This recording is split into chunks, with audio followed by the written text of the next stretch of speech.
Coming up in the 8 o'clock hour, technology is everywhere. It's improved our lives greatly, of course, but it may not be good for everyone. These critical years are being affected by this new sequence of information. Yeah, so what he's talking about there is teens and their overuse of technology, which could end up causing memory loss and stopping their ability to concentrate. It's a thing. It's a growing problem called digital dementia. What you can do about it to reverse the effects. I don't like the sound of that. No, when we come back. Good morning.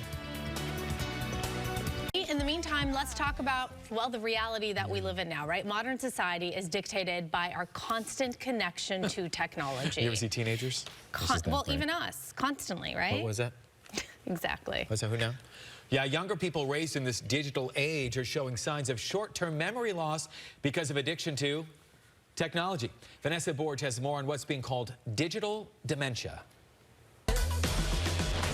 Video games, texting, social media, your computer, and television. Good for you! What are all those screens doing to you? I'm going to tell you, but you may not remember the answer. Seriously, our overuse of technology is potentially causing memory loss. I'm concerned about the future of our young folks. Researchers have deemed it digital dementia. This is a problem that people should be aware of it. Neurosurgeon Dr. Mark Leiker from Northridge Hospital says it's especially a concern for young adults whose brains are still developing. They found that these young adults had trouble with memory, short-term memory especially. They had trouble with concentration, they were depressed. According to the Kaiser Foundation, elementary-age children, that's 5 to 10 years old, use technology for an average of 7.5 hours a day. 75% of these kids have televisions in their bedrooms. 68 of 2-year-olds regularly use tablets, and 59% have smartphones. The conclusion, screen time prevents you from focusing and memorizing information. And it makes sense, too. How many of us, instead of memorizing our friend's number, just go to our phones and look it up? And what if you can't remember the name of your favorite actress?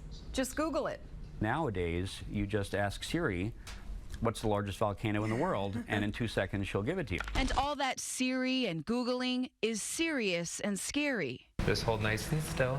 Studies have shown that the MRI scans of teenagers who are on social media for many hours a day have similar scans to those of older adults with Alzheimer's disease. They looked at the actual size of the memory center of the brain, known as the hippocampus, and they found that the hippocampus actually shrinks in size. The memory center of the brain is smaller. Our obsession with technology means our brains are actually shrinking. So the question is, can you reverse this? Can you reverse digital dementia? I believe so, as long as you're young enough that you focus enough on getting rid of the social media to a certain extent and do things that enhance your memory.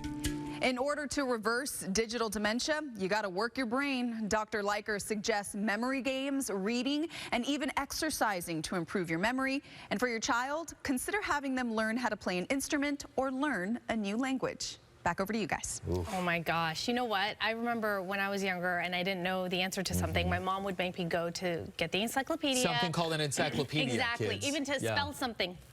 Nowadays, obviously, no one does that. That's right. And it's so bad. It's so bad. So what do we do, Maria? What do we do? Well, we know it's bad. Wait, Maria, one other thing, too. So I have a friend who does product placement for, like, things at the store, you know, the shelves.